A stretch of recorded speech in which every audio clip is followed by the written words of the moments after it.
Assalamualaikum warahmatullahi wabarakatuh. Waalaikumsalam warahmatullahi wabarakatuh. Grossever, majalah Gross Digital _Gross TV kembali mengudara. Pagi-pagi Gross TV sudah hadir di kawasan Tasikmalaya dan alhamdulillah narsum di hadapan Gross TV ini 2 kali kita wawancara by WA. Video call Bang ya? Iya. Iya. Bang Widi Handoko, atau sekarang sudah mulai akrab, lebih enak dipanggil Bang WH. Iya, boleh. Oh ya. Kalau nggak salah terakhir kemarin sempat singgah ke Jakarta, Kang. Ya, Bang kemarin WH. saya ngisi di mendampingi dan sekaligus mewakili sebagai tenaga ahli di Komisi 2. Oh, Nusantara dong itu. Ya, Gedung DPR. Nusantara. Keren. Kan kalau karena saya TA di Komisi 2 Nusantara 1 itunya. Nusantara 1. Iya, di satu kantor dengan Pak Rianta itu. Pengen bahas itu tapi saya nggak ke situ, Kang. Enggak seperti itu bukan urusanmu. Saya mau bahas ke Tapi situ. kemarin ngisinya di Nusantara 2. Oh gitu, misi Nusantara 2 perwakilan. Ketemu itu siapa? Luki, Bang Luki. Nah, Kang Bro, sedikit dong kasih gambaran Bang WH nih, mau lihat perkembangan. Ini kan 2 bulan lagi terhitung ya, kalau ngeliat dari jadwal yang ada saat ini akan terjadi pelaksanaan kontestasi besar di Jawa Barat, yaitu Kongres. Nah, kalau ngeliat perkembangan nih Bang, menuju ke Kongres ini dari kacamata Bang WH gimana nih? Awas ya, jangan provokator ya. Kan seperti biasa, gue masih bertanya, Bang WH menjawab. Monggo. Jadi begini, kita kalau mau bicara Kongres itu kan bicara aturan. Oke, gini, supaya kita enak ya. Oke. Jadi hukum itu sebenarnya ada yang kita kenal dengan kajian teori namanya triadism law. Ada hukum dasar ya, hukum dasar. Harus ngerti dulu hukum dasar. Kalau sarjana hukum nggak ngerti hukum dasar nanti kuliah lagi. Ya, triadism law atau teori dasar hukum. Hukum itu dalam konsep triadism law itu dibagi jadi 3. Oke. Yang pertama itu dari sisi filosofis. Ya. Nah, dari sisi filosofis itu kita mengenal dengan istilah nilai keadilan. Nilai keadilan, ya. Mengapa nilai keadilan ditempatkan di paling tinggi? Karena tujuan arah hukum itu adalah nilai keadilan itu tercapai. Gitu. Maka dibuatlah berikutnya, yaitu nilai kemanfaatan. Oke. Nah, nilai kemanfaatan itu hukum itu adil dan harus bermanfaat. Adil dan bermanfaat. Ya, bermanfaat. Kalau kita bicara organisasi kita, INI, ya harus adil kepada siapa? Anggota. Dan bermanfaat kepada siapa? Anggota. Kan gitu. Bukan merusak. Ya. Karena kan saya sudah sering katakan, law as a tool of social engineering. Ya, betul. Hukum itu rekayasa sosial, tujuannya as order but not as disorder. Tujuannya untuk ketertiban, bukan untuk ketidaktertiban. Betul. Nah, makanya ada yang kita sebut gitu, dengan nilai kepastian hukum kalau orang katakan. Tapi memang begitu, Gustav Rothbard itu mengatakan bahwa nilai kepastian hukum itu, baik itu Gustav Rothbard, baik itu komparatif law, Winar-Wensky dan sebagainya, dan penerus-penerusnya, nilai itu ditempatkan di memang paling akhir. Oke. Dari 3 nilai dasar itu. Mengapa? Karena memang tujuan utama hukum itu nilai keadilan, 2 kemanfaatan, dan terakhir nilai kepastian. Tetapi bukan berarti ini terabaikan. Karena nilai kepastian itu kita akan bicara aturan-aturan hukum. Ya. Maka kita mengenal istilah das Solon dan das Sein. Das Solon itu ideal. Ideal itu artinya aturan yang sudah disepakati. Iya. Kalau dalam satu negara disepakati oleh legislatif. Kalau negara kita karena presidensial, kesepakatan itu dalam hal legislatif itu tidak hanya kewenangannya ada di DPR, tapi presiden kita juga memiliki itu. Nah, kemudian dalam tataran organisasi kita, kesepakatan itu diatur dalam anggaran dasar dan anggaran rumah tangga. Betul. Tujuan dari anggaran dasar rumah tangga itu tadi as order but not as disorder, untuk tertib supaya supaya menghindari ketidaktertiban. Karena tadi hukum itu tadi dalam implementasinya itu das sollen dan das sein. Das sein itu penerapannya existing, ya, existing penerapan. Kemudian tujuannya supaya tidak terjadi gap. Gap itu artinya kesenjangan atau penyimpangan. Karena gini, penyimpangan itu sifatnya individual, ya, atau kelompok.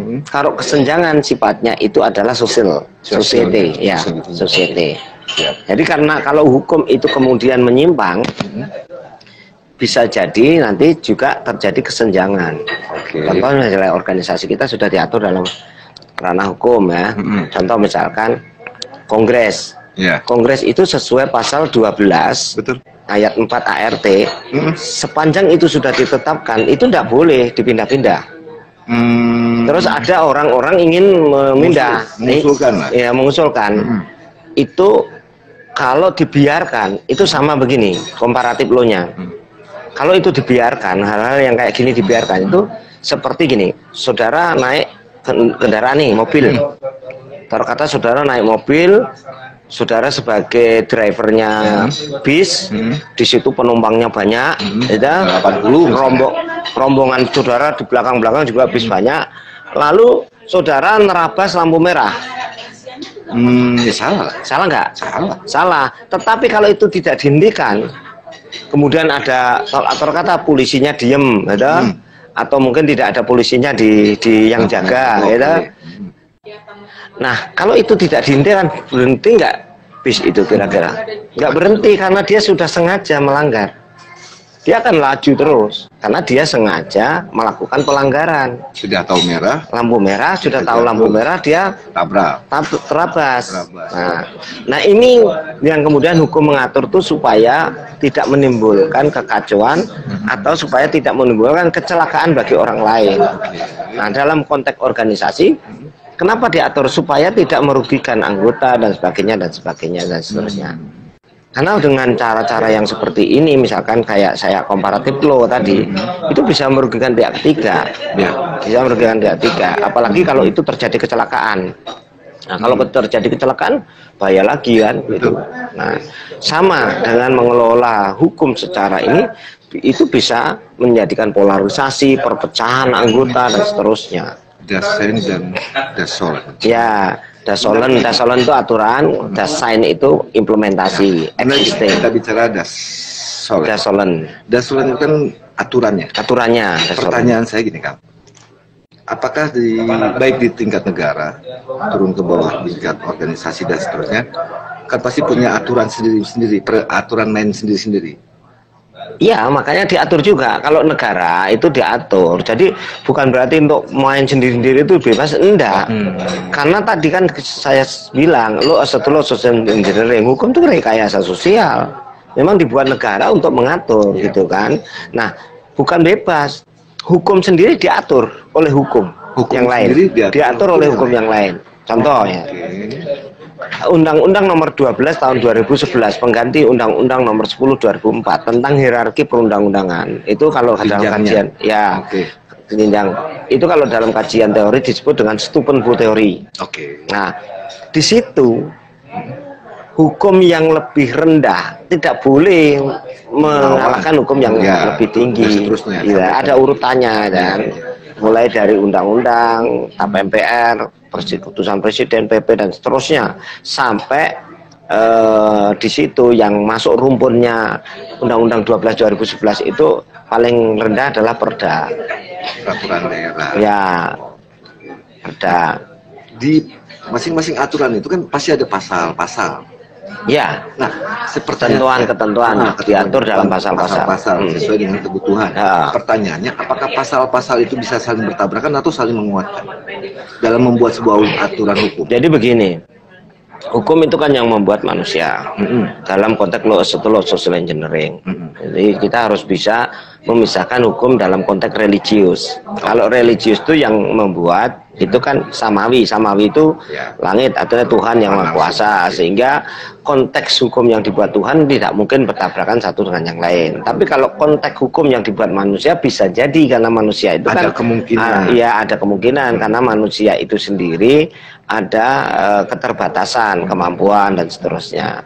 Nah, sekarang pertanyaan saya kepada saudara, yang Anda maksud berbenturan itu yang mana kan itu? Makanya kan atur itu kan gini, kalau terjadi disharmonisasi atau benturan antar aturan, ada anggaran dasar dengan anggaran dasar atau pasal dengan pasal, kemudian yang sama-sama selevel, namanya disharmonisasi, atau kontradiktif, anggaran dasar dengan ART, misalkan itu, atau undang-undang dengan PP, ini kontradiktif. Kalau kontradiktif jelas kita langsung ke anggaran dasar. Kalau dengan benturan dengan ART, tapi kalau kontradiktif undang-undang dengan PP langsung ke undang-undang. Itu karena kan tadi tinggi. Ya yang hukum yang lebih rendah dalam satu tingkatan ART atau undang-undang. Nah, salah satu pasal menyatakan kalau sudah ditetapkan ya sudah selesai. Ya, pasal 12 ayat 4. Tapi kan ada lagi pasal lainnya yang bisa digunakan untuk mengusulkan.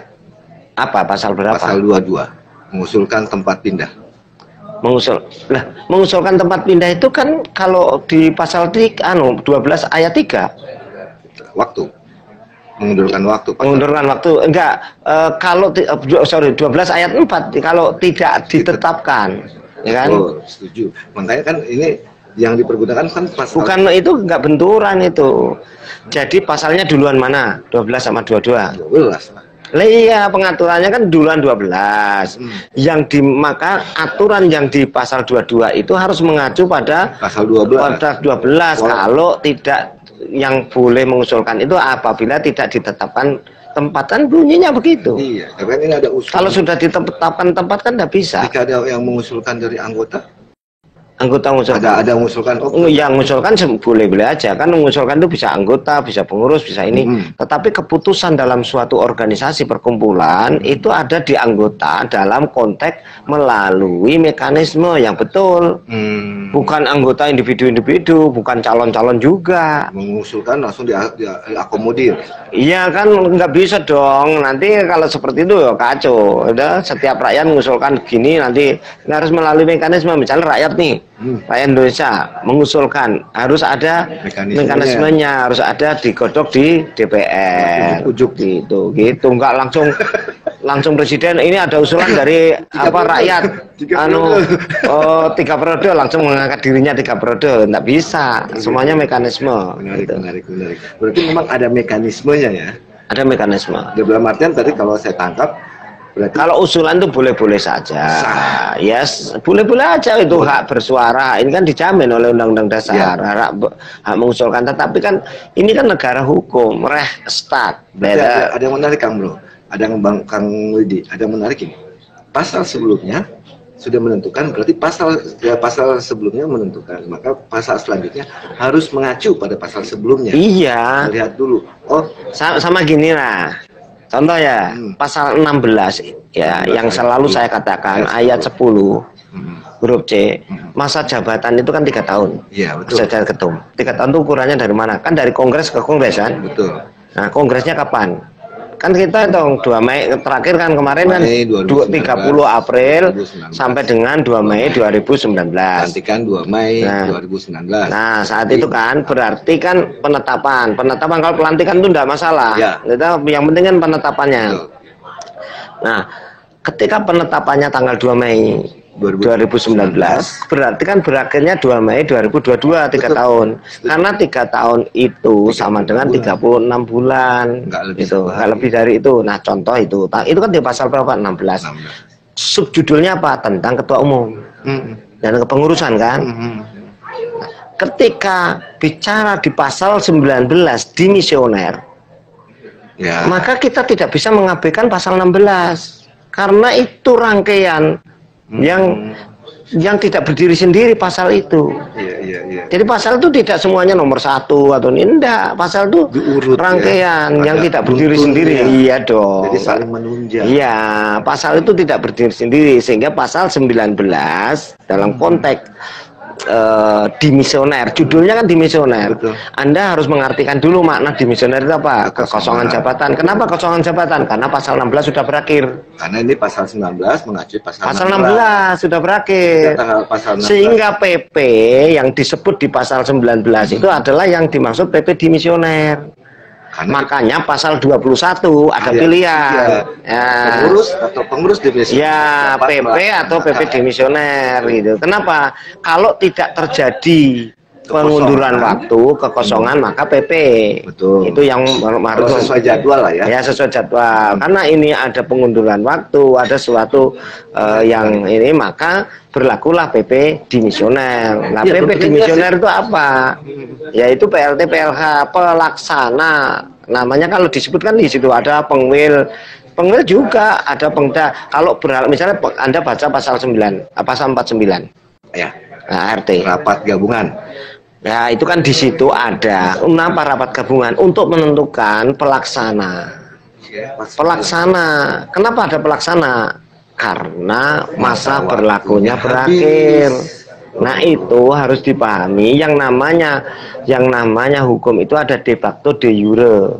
Berarti nggak bisa ya kita pakai pasal misalnya ya pasal 22 baru kita lari ke pasal 14. Ya enggak lah, sekarang pasal 22 itu apa? Itu kan mekanisme. Pasal 12 itu mekanisme. Ya, ART tahu itu yang kamu maksud. Betul. Nah, Anda harus baca di dalam pasal 10, 10A dan 11 anggaran dasar.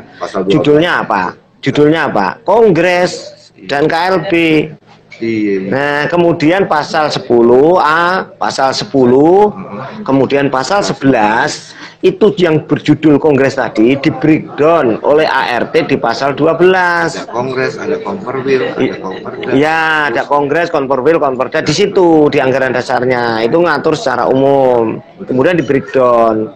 Kalau yang kongres di breakdown di pasal 12, teknisnya yang KLB atau keputusan di luar kongres itu diatur di pasal 22.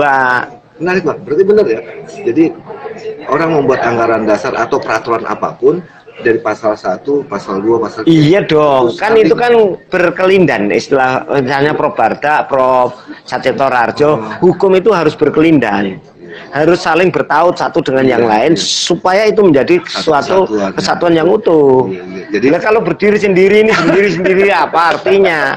Memang walaupun berkelindan dalam konteks tertentu dia makanya dikasih subjudul supaya membedakan. Misalkan subjudul tentang kepengurusan, tentang ketum dan kepengurusan di pasal 16 itu berbeda dengan subjudul tentang pengurusan di pasal 19 karena subjudulnya di pasal 9 dimisioner, kekosongan jabatan. Bukan otomatis. Kalau otomatis tuh kalau perpanjangan pengurus itu enggak diatur. Berarti baca pasalnya itu harus lihat dari pasal 1 terus ke bawah. Iyalah, pakai ilmu bacanya itu enggak asal pokrol, asal nafsirkan suka-suka, enggak bisa. Loncat gitu ya. Iyalah, kalau seperti itu belajar lagi ke S1 gitu. Datanglah. Ya pakai ilmu lah, makanya enggak boleh enggak pakai ilmu. Menafsirkan itu tidak suka konstruksi berpikir kita. Karena di pasal 10A sudah dijelaskan, kemudian di pasal 16 diterangkan, pasal 19 misal, lihat pasal 16, 3 tahun, berarti selesai. Pasal 19 misalnya. Ya sudah lah, kalau disebut angka itu, Mas Bro, tak kasih tahu nih. Keren. Anda nanti searching lah, Anda tanya orang yang ahli lah. Kalau penyebutan angka itu namanya, itu kajian teorinya sudah absolutisme. Itu disebut dalam kajian hukum namanya koherensi. Ya, yang saya sudah sering ngomong itu, walaupun anakmu SD ngomong 2 kali 2 sama dengan 4, 2 tambah 2 sama dengan 4 misalkan itu, yang ngoreksi itu walaupun doktor atau profesor ada 1000 ya dia tetap mengiyakan karena itu koherensi, sudah kesepakatan secara umum internasional. Walaupun ada yang ngomong lu enggak 10 kali 10 itu sebenarnya tidak 100 bulat nih, ya itu ongkoplak. Ya iya betul, itu sejarahnya anunya begitu prosedurnya, tapi ini sudah menjadi kesepakatan secara internasional koherensi. Nah, ini ada menarik, Kang. Ketika Bang Widi menyampaikan hal ini, kan terjadi sebuah... Aku minum ya? Saya juga boleh minum nggak? Iya.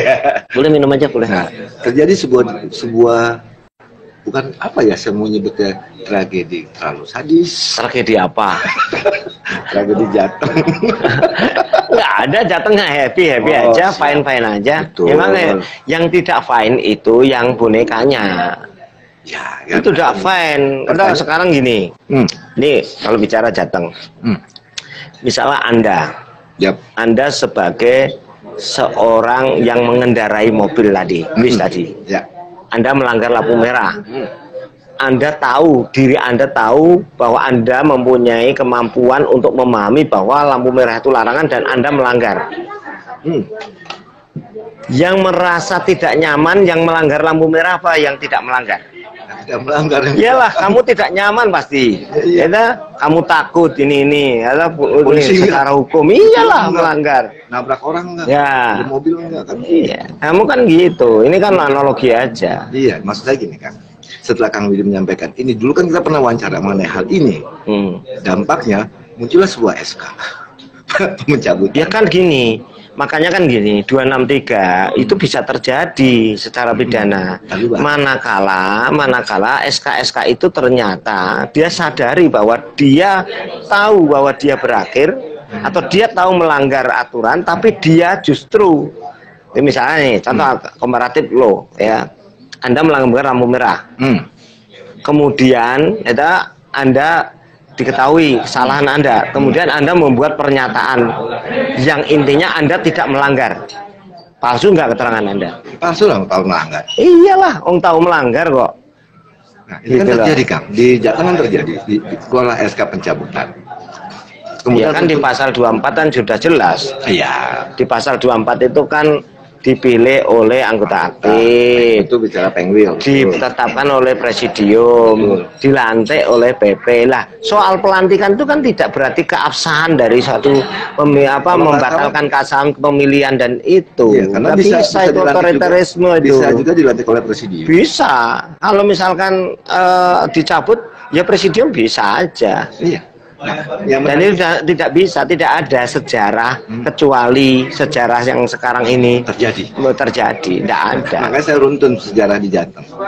Saya dicabut, kemudian diminta untuk melakukan rapat anggota pasal 49. Ditunjuk anggota kan pasal 29 kan kemarin ya sudah, kita nggak usah bahas lagi soal itu, kan sudah jelas. Kalau kami jelas pengurus Polda maupun pengurus Pengwil kan gitu yang rapat. Kalau mereka itu kan orang luar. Betul. Nah, ini kan peristiwanya terjadi di Jateng sampai terpilihnya PLT PLH versi tetangga, kemudian melaksanakan kegiatan yang tanda petik sama. Ya nanti kan ada magang bersama. Nanti kan ada proses hukum. Betul. Yang magang itu juga nggak sah. Betul. ALB nggak sah. Nanti ada proses hukum. Nanti ada kerugian-kerugian. Justru ALB bisa menuntut. Betul. Pertanyaannya gini, dari kacamata Kang Widi ini kan ada permintaan untuk dipindah. Kemudian keluarlah surat seperti yang dulu pemindahan KLB dan sebagainya, pemindahan Kongres dari usulan. Kemudian ada penolakan dari yang diminta tempat.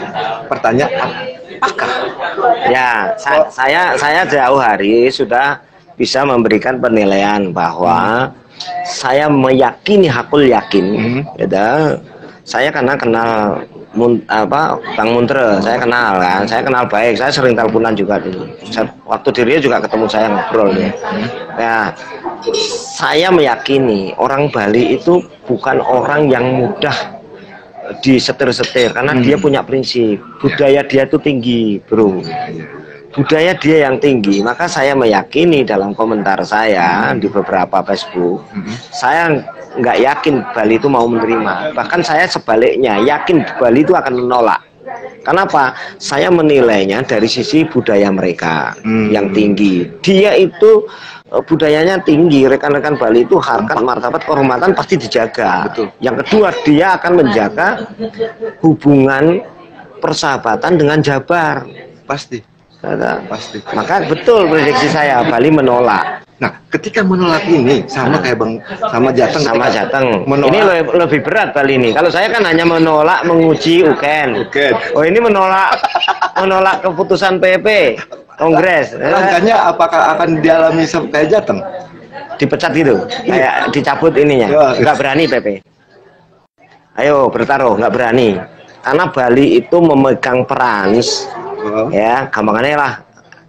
Dia punya rahasia-rahasia kongres yang lalu yang pernah terjadi ini.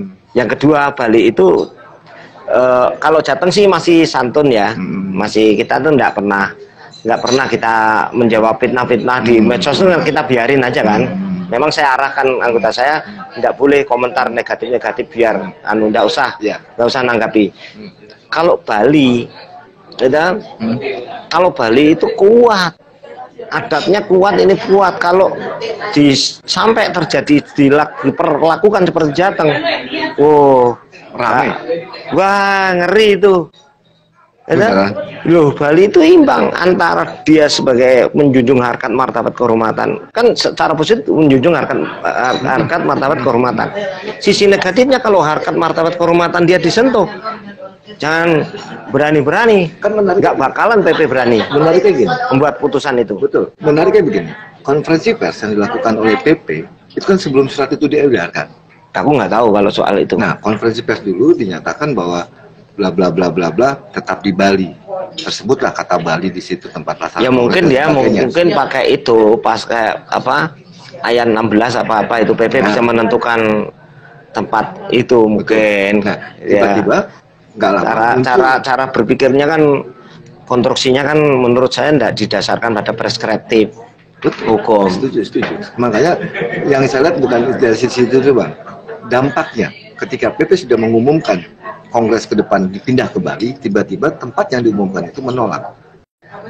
Nah, ini ya ada sesuatu yang ya gini bro, sorry ya saya bilang, kalau orang itu sudah yang sesuai tulisan saya membabi buta di dalam konteks masalah hukum, itu pasti sebenarnya di balik itu ada. Kalau Prof. Satrio mengajarkan begini, yang terjadi pada tataran-tataran demikian itu, Prof. Satrio mengatakan sejatinya orang ono opo sing ono dudu. Tujuan utamanya bukan itu sebenarnya. Ada sesuatu yang sesuatu di balik itu. Ada udang di balik rempeyek.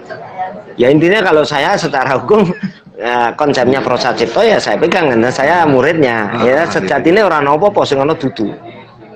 Yang terlihat di luar dengan di dalam itu beda. Berarti kayak politik ya, pengalian isu. Bukan pengalian isu, maksudnya begini loh. Ada sesuatu yang ditutupi sehingga dia mempertahankan jabatan itu sampai membungkus biar ini tidak keluar. Iya, ada sesuatu. Cuman memang kalau saya membaca dari teori-teori politik di beberapa negara itu, termasuk di dalam misalkan korupsi, misalkan apa dan sebagainya, orang itu akan menutupi sedemikian rupa itu kalau itu hal-hal yang berkaitan dengan keuangan. Contoh ya di Jateng kemarin saksinya dibakar, ada korban kan saksinya dibakar hidup-hidup, itu saksi korupsi itu dibakar, ditemukan, iya ditemukan dibakar kan. Gila. Itu karena masalah itu. Nah itu kenapa? Karena ketakutan mereka adanya masalah keuangan yang akan muncul. Itu bisa diduga ada hal-hal yang dalam konteks ini yang saya komparatifkan contoh-contoh tadi di suatu negara, di ini kemudian kajian-kajian teori itu biasanya dugaan-dugaan terkait itu ada. Misalkan kita, sorry ya, ini kasusnya Sambo, itu kan pembunuhan itu kan tidak serta-merta sebab masalah kenapa dibunuh itu. Tidak serta-merta karena yang terlihat di luar, yang kata Projip sejatinya orang opo-opo, yang terlihat di luar itu sebenarnya bukan tidak itu. Ada apa-apa, bukan itu. Di balik itu ada sesuatu yang kemudian muncul isu-isu yang, nah itu nanti seperti itu. Kalau di dalam ranah negara kan polisi akan membuktikan juga. Polisi walaupun itu yang dicilik polisi profesional, saya tetap menganggap polisi itu profesional dan saya tetap selama ini memberi apresiasi dalam konteks. Nah, dalam konteks dalam konteks organisasi kita ya itu kelemahan-kelemahan nanti oleh pengurus ke depan harus ditutup, harus ada polisinya di dalam organisasi itu, dalam konteks kita mengangkat pengawas dalam organisasi itu harus ada pengawas, kewenangan pengawas ya. Kayak misalkan kayak DKP, kayak Dewan Kehormatan dan sebagainya itu harus diperluas kewenangan-kewenangan sehingga tidak keluar. Kalau ada kasus misalnya kayak Jateng itu bisa diselesaikan internal, karena kalau internal nggak bisa diselesaikan maka dia akan keluar ke ranah hukum. Ya, begitu loh. Ke ranah hukum posisi Jateng itu serba salah. Kalau kita mau tun nggak bisa, wong dia udah kita tidak ngakuin. Iya. Putusannya sudah melampaui 2 Mei. Betul. Ini supaya orang tahu, kok Jateng mengambil pidana itu, supaya konstruksi berpikirnya paham.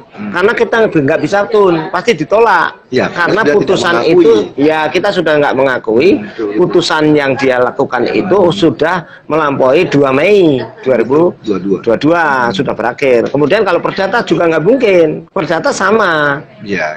Konteks waktunya ini hanya bisa ya di cara pidana gitu loh, karena kan di cara pidana itu kita tidak memasalahkan waktunya, justru ketika dia sudah berakhir dia mengatakan sebagai ada yang menarik, pengurus. Ada yang menarik dari pendapatnya Bang WH. Ketika Bang WH menggaungkan akuntan publik, bulan Prof Kang usik-usik masalah pribadi diusik-usik, apakah sebegitunya? Sampai harus kalau saya itu kan ingin memberikan pembelajaran, dan saya tidak sekedar omong. Kenapa Jawa Tengah itu pakai akuntan publik, kenapa Jawa Tengah pakai audit, karena dengan akuntan publik dan audit itu kita transparannya terjaga.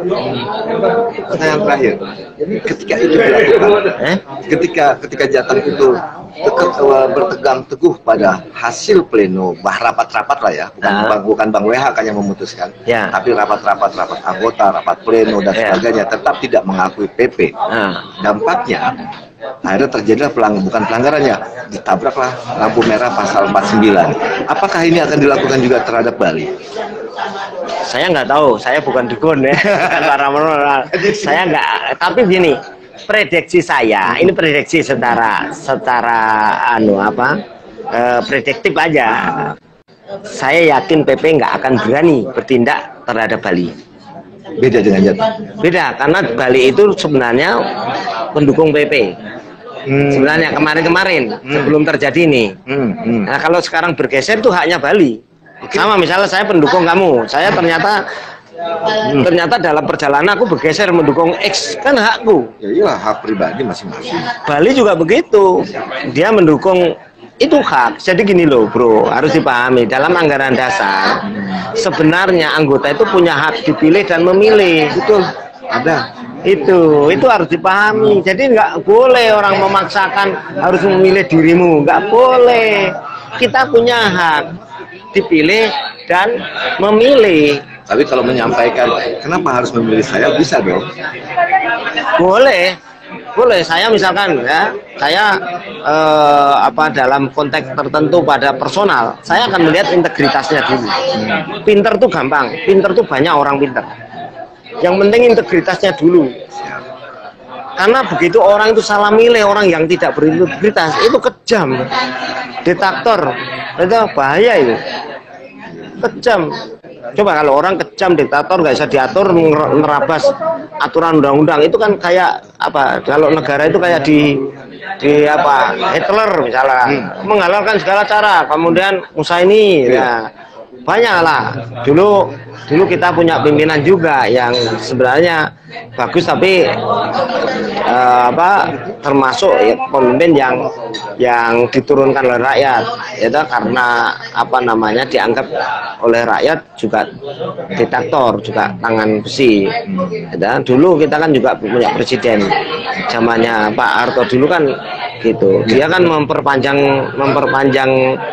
masa kepresidenan itu sampai 32 apa 35 tahun. Iya. 32 tahun. Padahal kan sebenarnya di undang-undang itu kan enggak boleh. 2 kali. itu 2 kali. Nah itu yang terjadi apa? Kekacauan toh. Keterpurukan Indonesia akhirnya terpuruk. Nah makanya ketika Pak Jokowi ini ada isu-isu, bukan Pak Jokowinya, saya yakin Pak Jokowi nggak mungkin mau. Pak Jokowi sudah menyatakan nggak mau diperpanjang 3 periode. Lingkungannya mempengaruhi. Saya yakin nggak mungkin mau Pak Jokowi.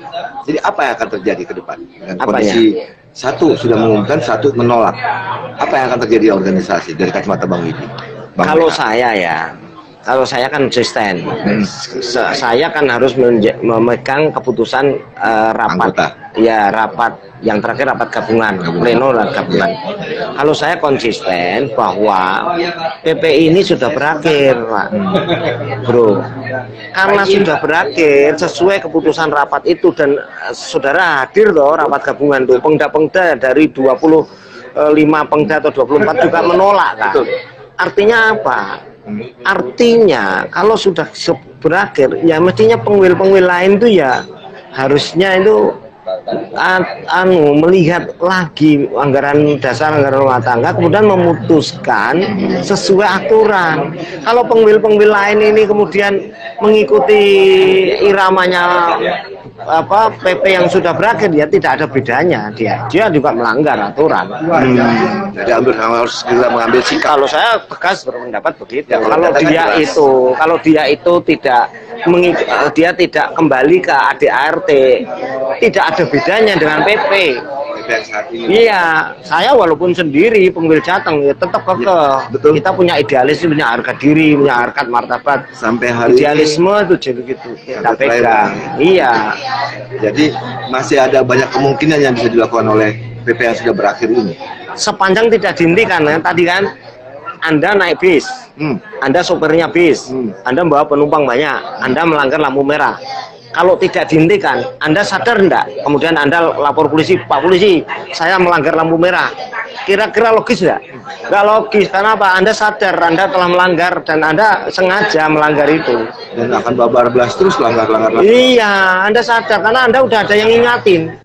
Anda jalan nih, lampu merah, Anda bablas. Ada orang mengingatin nih. Melanggar tuh. Ketemu saya. Bro, kamu melanggar, kamu nggak boleh itu. Kamu ini lampu merah. Nah, kamu malah marah dan turun kabur bersama yang lain-lain menghukumi saya, misalkan. Wah, itu kan malah 2 kali kesalahan kamu, itu. Nah, malah kamu, nah itu namanya itu, bro. Intinya segeralah dihentikan. Kalau menurut saya, kalau kewenangan itu nggak segera dicabut, ya akan begitu. Dia akan merasa berkuasa terus. Dia menggunakan kekuasaan itu yang menurut saya fakta-faktanya patut diduga memang sudah terjadi banyak ada sesuatu yang dibungkus. Iya, banyak penyimpangan dan kesenjangan yang menimbulkan polarisasi anggota. Berarti ini jangan sampai anggota itu pecah belah gara-gara apa namanya ambisi, haus kekuasaan, itu bahaya. Ada yang ingin sampaikan kan kepada teman-teman se-Indonesia ini? Cukup ya. Saya yakin lah kalau notaris itu udah pinter-pinter lah. Saya yakin notaris itu levelnya strata 2, udah pinter, udah sangat paham dengan undang-undang, aturan, ADART, dan saya yakin notaris itu, mereka itu baik yang pro dengan Jateng maupun yang kontra itu paham sebenarnya. Cuman tinggal menanya hatinya. Jangan ditanya akalnya. Kalau akal itu bisa bad ranking, akal muslihat. Tapi kalau hati nggak bisa. Hati itu akan jujur. Kalau akal akan ada perbandingan. Ya, bad ranking, akal muslihat. Tapi kalau hati itu jujur dia. Apa adanya. Iya, hati itu jujur apa adanya. Sudah. Sekarang itu mau ditutupi kayak apa?